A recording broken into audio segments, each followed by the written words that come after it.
Sebelum lanjut, jangan lupa subscribe dulu channelnya, dan nyalakan lonceng notifikasi, agar tidak ketinggalan update video islami terbaru, dari channel Termometer Islam. Terima kasih sudah berkunjung, semoga sehat selalu.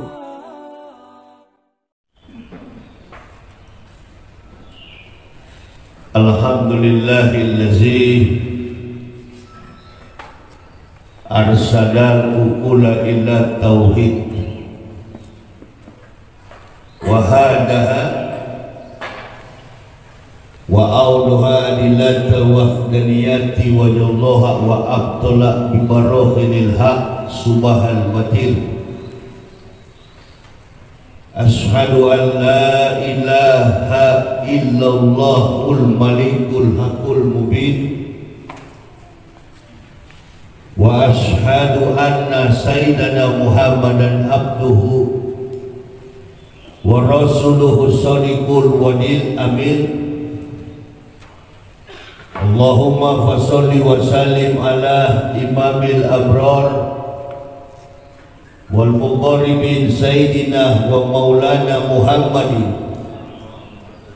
wa ala alihi wa sahbihi al-ansar wal muhajirin wa alaina ma'ahum birahmatika ya arhamar rahim. Ma'asyiral muslimin wal muslimat rahimakumullah, yang kami muliakan, yang kami hormati pimpinan Pondok Pesantren Gontor Nganjuk,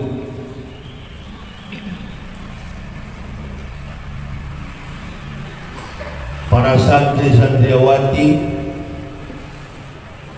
dan yang kami cintai, kami banggakan, ma'asyiral muslimin wal muslimah rahimakumullah.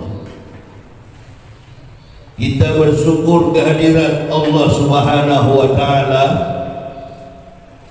Kalau sampai pada hari ini kita semua alhamdulillahirabbil alamin masih dalam lindungan nikmat pertolongan Allah Subhanahu wa Ta'ala. Selawat dan taslim tak henti-hentinya kita aturkan keharimaan Nabiullah baginda Rasulullah Muhammad sallallahu alaihi wasallam. Ibu bapak, saudara-saudaraku, pertama-tama saya mohon maaf, kami sekeluarga agak terlambat. Saya tadi malam dari Jakarta, beberapa hari ini saya ceramah di Malang dan kemudian Surabaya, pulang ke Jakarta lagi. Dari Jakarta saya tiba di sini tadi malam sudah jam 3. Inilah pekerjaan yang sudah saya lakukan, alhamdulillah sudah kurang lebih 14 tahun. Berkeliling berdakwah, bukan pakai pesawat, saya sendiri yang bawa mobil bersama istri dan anak, menegakkan dinul haq, dinul Islam. Alhamdulillah sampai hari ini sudah ribuan orang-orang kafir yang tadinya tidak beriman kepada Allah, kemudian kami Islamkan memeluk agama yang mulia, dinul haq, dinul Islam. Perjalanan inilah yang mendorong kami untuk membalas bagaimana nikmat kekuasaan Allah melalui hidayah yang Allah berikan. Di Gontor ini sudah beberapa banyak para mu'alaf yang datang memberikan ceramah di tempat ini, termasuk diantaranya Ibu Haja Irene Andoro dan lain sebagainya. Saya kebetulan orang yang bersama keluarga, istri dan 3 orang anak, pada tanggal 11 Oktober tahun 2006 atau bertepatan dengan tanggal 18 Ramadan tahun 1427 Hijriah. Bersama istri dan 3 orang anak kami mengucapkan 2 kalimat syahadat. Bukan masuk Islam karena mau kawin, bukan masuk Islam karena ikut-ikutan.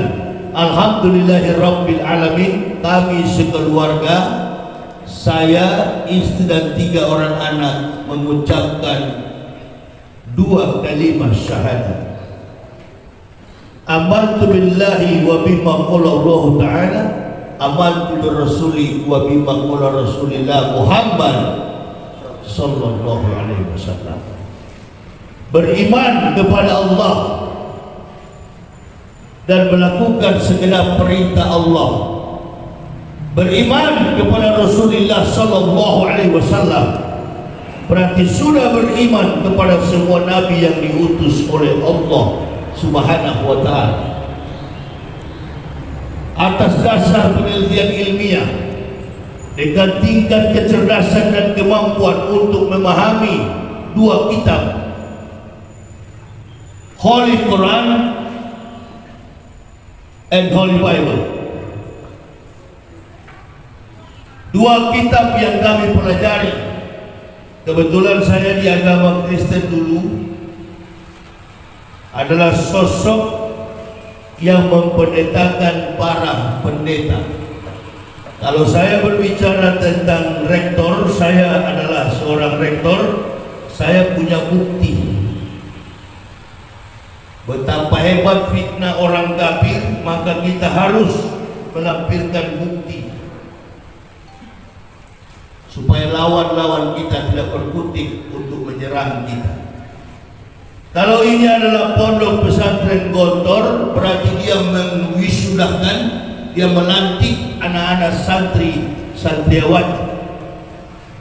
Di Kristen ada juga sekolah-sekolah Kristen, Semaker, Don Bosco, dan lain sebagainya, Frater,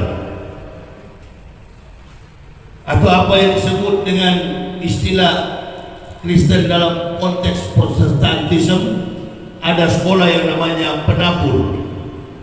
Itu semua sekolah Kristen, sama dengan Islam, pesantren, pondok-pondok pesantren. Nah, saya di atasnya lagi, saya mewisudahkan para pendeta.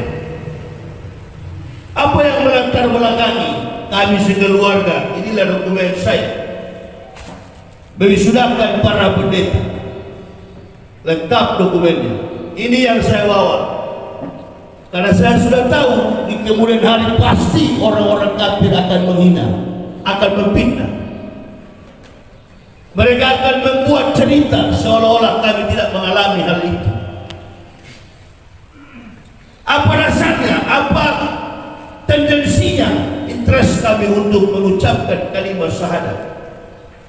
Ibu bapak kalau nonton saya ceramah di YouTube, ada kalanya orang berkata bahwa ini ustaz radikal, ustaz yang keras. Bukan yang keras, ini adalah kebenaran. Al-Islamu ya'lu wa la yu'la alaihi. Agama Islam itu adalah agama yang tinggi. Agama Islam itu dalam sistem syariatnya sudah ada sebelum datangnya Rasulullah Muhammad sallallahu alaihi wasallam. Terkait dengan hukum-hukum syar'i yang dijalankan oleh umat Islam, itulah yang diamalkan oleh semua nabi. Tapi dalam konteks sebelum datangnya Rasulullah sallallahu alaihi wasallam, semua hukum syariat itu belum sempurna. Lalu secara berangsur-angsur dari setiap generasi para nabi sudah disampaikan, bahkan yang terakhir, nabi yang terakhir dari kalangan Bani Israel mengatakan akan datang min bani ismuhu Ahmad, akan datang seorang Rasul yang bernama Ahmad, Rasul Muhammad sallallahu alaihi wasallam. Jarak waktu yang tidak kita tahu, Al-Masih dilahirkan 6 sebelum Masehi. Rasulullah sallallahu alaihi wasallam dilahirkan tahun 571 bulan April.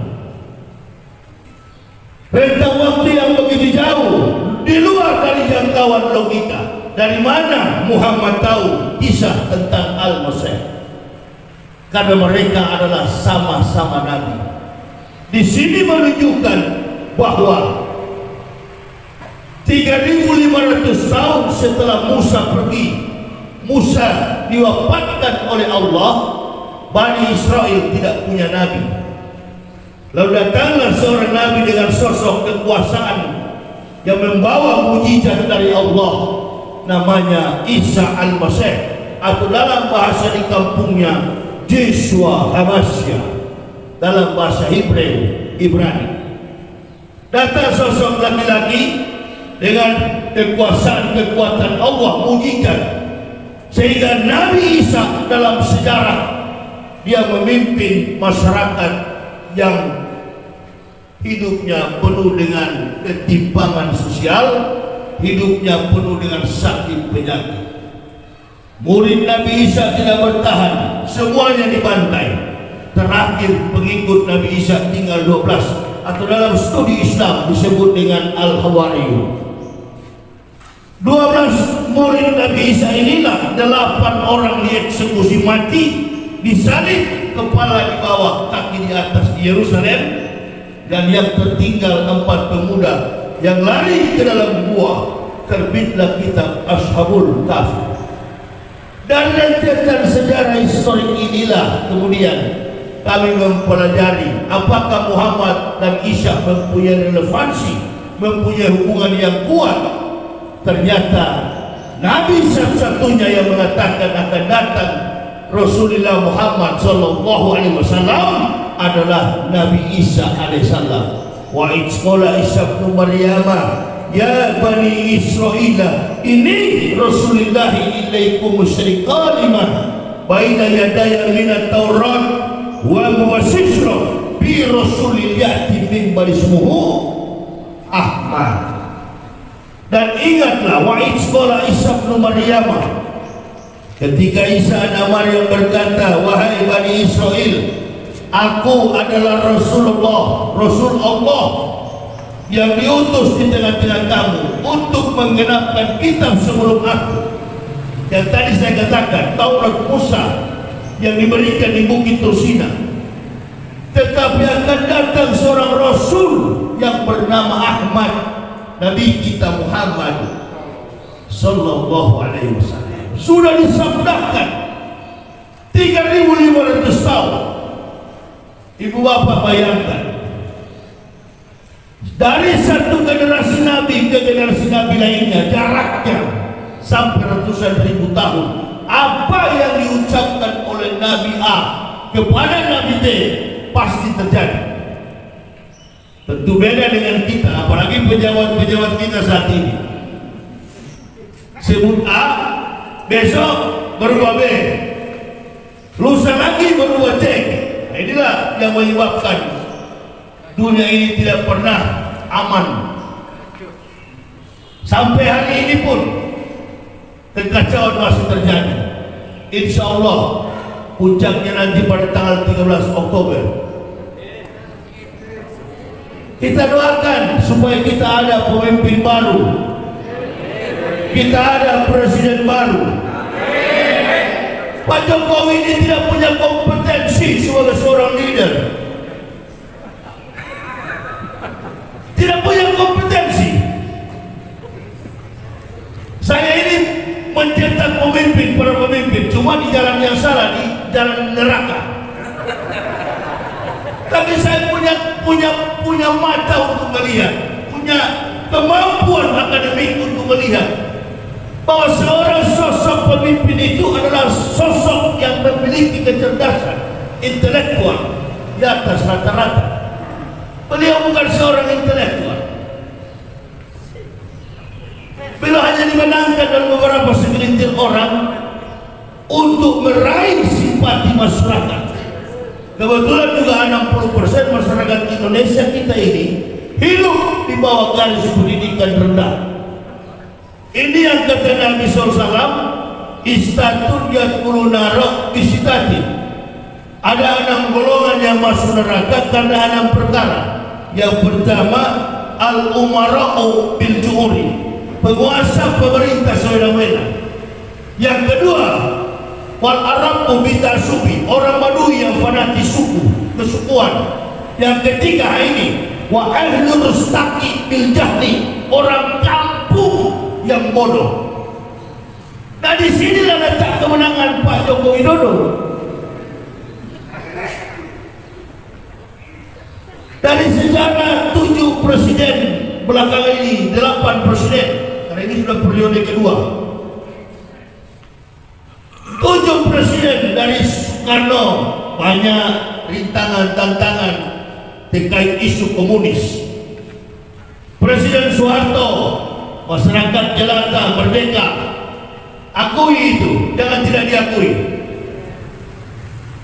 Saya ini anak militer, bapak saya tentara. Kami hidup dan dibesarkan dengan gaji tentara. Alhamdulillah, kami sekeluarga mencintai Soeharto sampai hari ini. Orang-orang mencaci maki Pak Harto, inilah bukti daripada keberagaman Indonesia yang santun dan mulia, bahkan ditakuti oleh dunia karena kekuatan kepimpinan leadership daripada Soeharto. Budayanya dia mampu menguasai, politik Eropa garis bilateral dia menguasai Pak Soeharto. Dan yang kemudian diganti oleh Habibie, Gus Dur, Megawati. Ada tantangan Megawati, aset negara dijual. Nah, ini orang-orang ini. Kemudian datang kepada Susilo Bambang Yudhoyono, hampir seperti Soeharto. Ada tantangan, tapi stabil keamanan. Kondisi masyarakat Indonesia bahagia.